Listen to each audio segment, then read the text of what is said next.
Di balik senyum ramah dan gaya bicara khas Sundanya, tersimpan sosok pemimpin yang sederhana, unik, dan dekat dengan rakyat.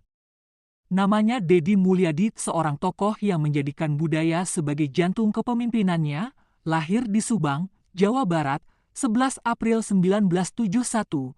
Deddy tumbuh besar di lingkungan sederhana. Sejak kecil, ia sudah akrab dengan budaya Sunda, alam, dan nilai-nilai kearifan lokal. Itulah yang kemudian membentuk karakternya sebagai pemimpin yang membumi. Perjalanan Deddy bukan tanpa rintangan. Ia memulai karir politik dari bawah. Menjadi anggota DPRD, lalu menjabat sebagai wakil bupati, hingga akhirnya dipercaya 2 periode memimpin Kabupaten Purwakarta. Tapi yang membuat Deddy Mulyadi berbeda bukan hanya jabatan, melainkan cara ia memimpin. Ia sulap Purwakarta menjadi kota yang mencintai budaya. Menara, patung, dan taman-taman yang kaya makna budaya Sunda bermunculan. Ia ingin rakyatnya kembali mencintai akar, mencintai tanah leluhur. Pemimpin lain sibuk bicara pembangunan ekonomi, Deddy sibuk membangun hati rakyatnya. Ia percaya, kemajuan bukan hanya soal infrastruktur, tapi juga tentang jati diri. Setelah tak lagi menjabat sebagai bupati, ia tak lantas menghilang. Justru Deddy semakin dekat dengan rakyat. Lewat media sosial, ia tunjukkan keseharian belusukan ke kampung-kampung, menyapa yang kecil, yang sering dilupakan. Ia bicara dengan ayam, kasih makan kucing, peluk orang tua, dan dengar tangis anak-anak. Ia hadir bukan sebagai pejabat, tapi sebagai manusia. Di zaman yang penuh pencitraan, Deddy Mulyadi tampil dengan keaslian. Ia bukan hanya pemimpin, ia adalah teladan. Bahwa menjadi manusia adalah lebih penting daripada menjadi pejabat. Deddy Mulyadi bukan sekadar nama di panggung politik. Ia adalah cermin tentang bagaimana kekuasaan seharusnya digunakan. Untuk merangkul, bukan menghakimi. Untuk melayani, bukan dilayani. Di tengah derasnya arus zaman, masih ada pemimpin yang berjalan kaki, menyapa rakyat satu persatu. Bukan demi pencitraan, tapi karena ia tahu, suara rakyat adalah suara yang paling jujur. Deddy Mulyadi, seorang putra Sunda yang tumbuh dari kesederhanaan, tapi tumbuh menjadi simbol perjuangan dan keberanian. Bukan anak orang kaya. Ia bukan keturunan bangsawan. Tapi dari kecil, ia punya sesuatu yang langka, tekad. Pernah berjalan kaki belasan kilometer untuk sekolah. Pernah dihina karena penampilannya. Tapi satu hal yang tak pernah ia lepaskan, mimpi. Saat masuk dunia kampus, Deddy menemukan panggilan jiwanya. Ia aktif di organisasi, belajar bicara di depan umum, dan mulai mengenal dunia politik, bukan politik penuh tipu daya. Tapi politik yang ia pahami sebagai jalan pengabdian. Tahun 2008, Deddy dilantik menjadi Bupati Purwakarta. Usianya belum genap 40 tahun. Banyak yang meragukannya, tapi Deddy menjawab dengan kerja nyata. Ia membangun bukan hanya infrastruktur, tapi juga kebanggaan, gapura khas Sunda di setiap sudut kota. Seni budaya diangkat kembali. Anak-anak diajak mencintai warisan leluhur. Namun tak semua perjalanan mulus. Ketika seorang pemimpin mencoba berbeda, gelombang kritik pun datang, mulai dari tudingan pencitraan, tuduhan politik, bahkan urusan pribadi ikut disorot. Rumah tangganya goyah.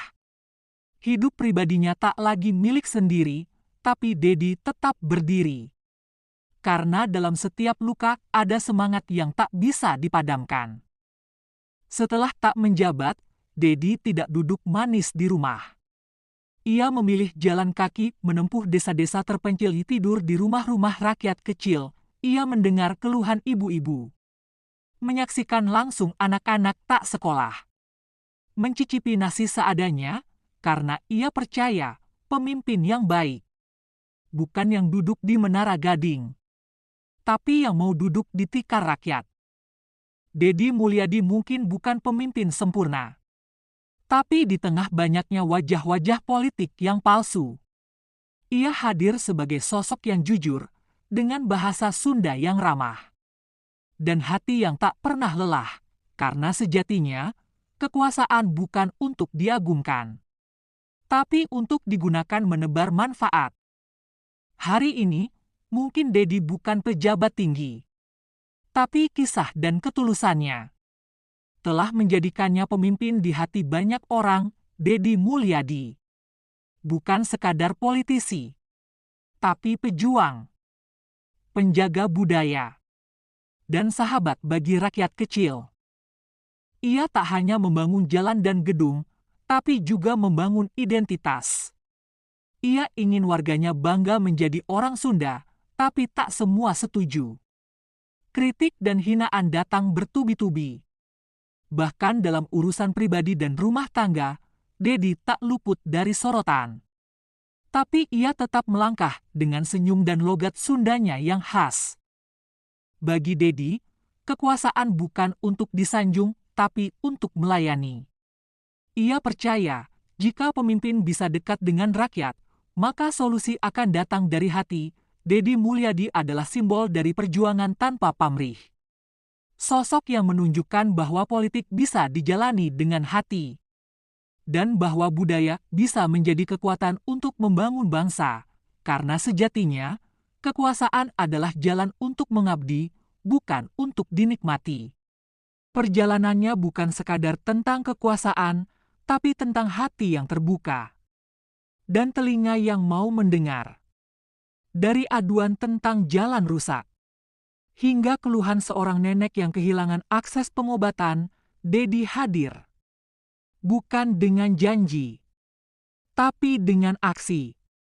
Tangis rakyat bukan jadi bahan kampanye, tapi panggilan hati.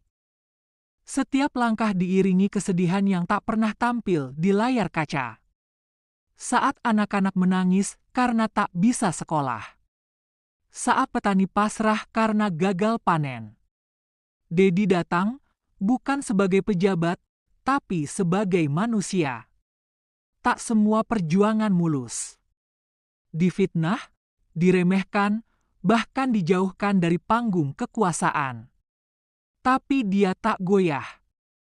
Karena bagi Dedi, yang utama bukan kedudukan, tapi kepercayaan.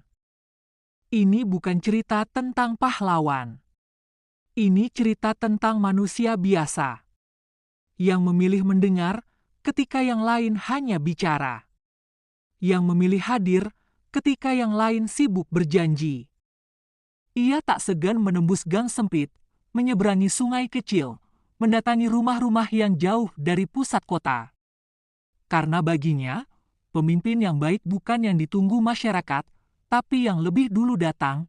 Dedi tahu, masalah rakyat bukan sekadar angka dalam laporan, tapi tentang perut yang lapar, tentang anak yang putus sekolah, tentang harapan yang nyaris padam. Dan di sanalah dia hadir, membawa senyum, membawa solusi, dan membawa harapan baru.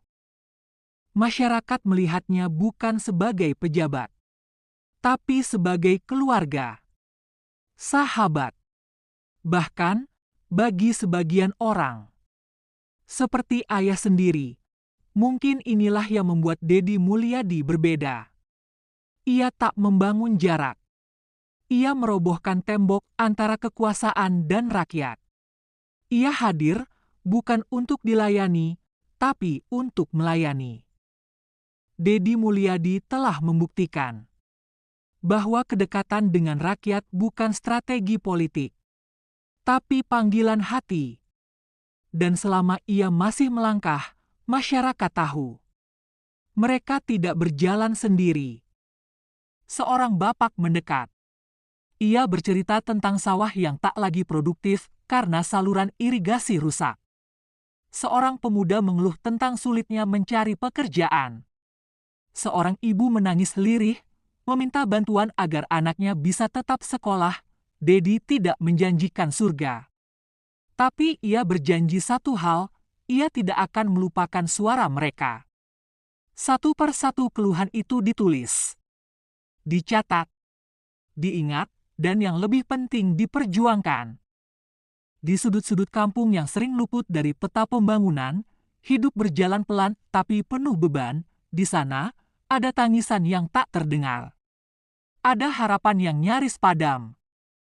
Bagi Dedi, satu keluhan dari rakyat bukan hanya cerita, tapi tugas, dan satu senyum dari warga jauh lebih berharga dari 1000 pujian.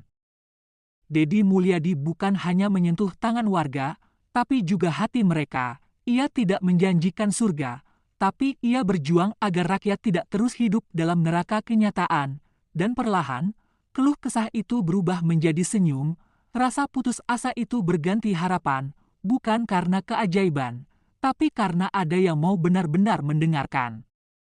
Hari itu, di sebuah pelosok kampung yang jauh dari sorotan kamera, Dedi kembali menapaki jalan setapak. Tak ada panggung, tak ada protokol. Hanya dirinya dan keinginan tulus untuk berbagi. Dengan tangan sendiri, ia mengangkat karung-karung beras. Di tangannya pula, ia ulurkan beberapa lembar uang kepada para lansia, para pedagang kecil, hingga anak-anak yang tak meminta tapi sangat membutuhkan. Bukan jumlah yang membuat mereka menangis, tapi rasa. Rasa bahwa mereka tidak sendiri. Bahwa masih ada yang peduli tanpa pamrih. Bagi Dedi, kepedulian bukan sekadar wacana. Ia tahu, satu karung beras bisa menunda lapar, dan selembar uang bisa menjadi harapan.